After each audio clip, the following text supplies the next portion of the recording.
Kerala state service pensioners union Keerampara unit convention നടന്നു. അംഗത്വ വിതരണം, മുതിർന്ന അംഗങ്ങളെ ആദരിക്കൽ, SSLC +2 പരീക്ഷകളിൽ മികവ് തെളിയിച്ച വിദ്യാർത്ഥികൾക്ക് അനുമോദനം തുടങ്ങിയ പരിപാടികളോടെയാണ് യൂണിറ്റ് കൺവെൻഷൻ നടത്തിയത്. കോതമംഗലം ബ്ലോക്ക് പഞ്ചായത്ത് അംഗം റാണിക്കുട്ടി ജോർജ് പരിപാടി ഉദ്ഘാടനം ചെയ്തു.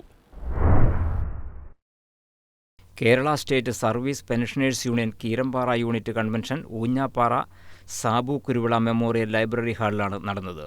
യൂണിറ്റ് പ്രസിഡന്റ് MA ജോണിയുടെ അധ്യക്ഷതയിലായിരുന്നു പരിപാടി. കോതമംഗലം ബ്ലോക്ക് പഞ്ചായത്ത് അംഗം റാണിക്കുട്ടി ജോർജ് ചടങ്ങ് ഉദ്ഘാടനം ചെയ്തു. 2026-27 വർഷത്തെ അംഗത്വ വിതരണ ഉദ്ഘാടനം, പുതിയ അംഗങ്ങൾക്ക് സ്വീകരണം, 10-12 ക്ലാസുകളിൽ നിന്ന് ഉന്നത വിജയം കരസ്ഥമാക്കിയ കുട്ടികളെ അനുമോദിക്കൽ, 75 വയസ്സ് കഴിഞ്ഞ മുതിർന്ന അംഗങ്ങളെ ആദരിക്കൽ എന്നിവയാണ് പ്രധാന പരിപാടികളായി നടന്നത്. യോഗത്തിൽ MV Johny, PN Narayanan Nair, MN Sadasivan, Jain Mary Jose, KG Sunny എന്നിവർ സംസാരിച്ചു.